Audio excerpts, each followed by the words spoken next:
বিক্রি করে দিয়ে মেগা প্রজেক্টের নামে লুটপাট চালিয়ে দুর্নীতি চালিয়ে সে সবসময় চেয়েছিল আমাদের নিপীড়ন করার জন্য, তার আসন টিকিয়ে রাখার জন্য, তার ক্ষমতা টিকিয়ে রাখার জন্য 2018 থেকে লাগাতার চেষ্টা করেছি কোনো না কোনো আন্দোলনের মধ্য দিয়ে আপনাদের পাশে দাঁড়াতে। তার ক্ষমতা বাংলাদেশে প্রতিষ্ঠিত করার জন্যই কিন্তু এই বিডিআর ট্র্যাজেডি ঘটিয়েছিল। ফ্যাসিস্ট হাসিনা তার যেই সরকার সেটা প্রতিষ্ঠিত করার জন্য, তার ক্ষমতা বাংলাদেশে প্রতিষ্ঠিত করার জন্যই কিন্তু এই বিডিআর ট্র্যাজেডি ঘটিয়েছিল 2009 সালে।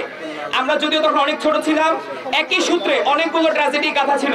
2013 সালের 5 মে আমাদের ভুলে গেলে চলবে না, 2018 নিরাপদ সড়ক আন্দোলন ভুলে গেলে চলবে না, এবং পরবর্তী সময়ে এই লাস্ট বিপ্লবের 2024 সালের জুলাই মাস ভুলে গেলে চলবে না। প্রত্যেকটা ট্র্যাজেডি হাসিনা সরকার ঘটাতে চেয়েছিল শুধু তার আসন টিকিয়ে রাখার জন্য, তার ক্ষমতা টিকিয়ে রাখার জন্য।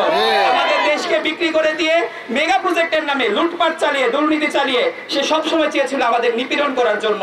এবং আমি সেই জায়গা থেকেই বলছি যে বিডিআর এর যতগুলো পরিবার আজকে আপনারা এখানে দাঁড়িয়েছেন এবং যারা আসতে পারেননি, আপনাদের প্রতি, আমাদের ছাত্র সমাজের প্রতি গভীর সমবেদনা।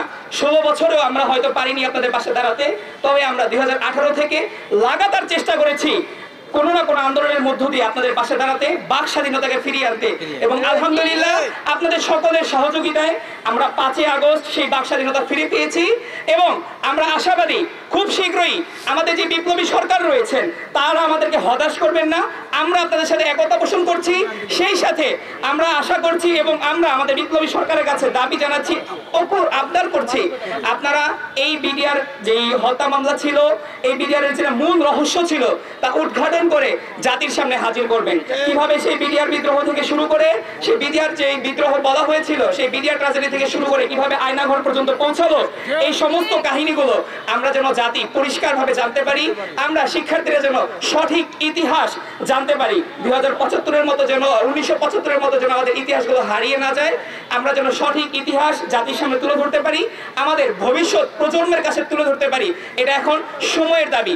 এবং আমরা যেহেতু ন্যায় বিচারের জন্য লড়াই করেছি, বাক স্বাধীনতা চেয়েছি, আমরা আশাবাদী বিডিআর এর কোনো পরিবার ইনশাআল্লাহ আপনারা এই বিপ্লবী সরকারের কাছ থেকে হতাশ হবেন না। সকলকে অসংখ্য ধন্যবাদ।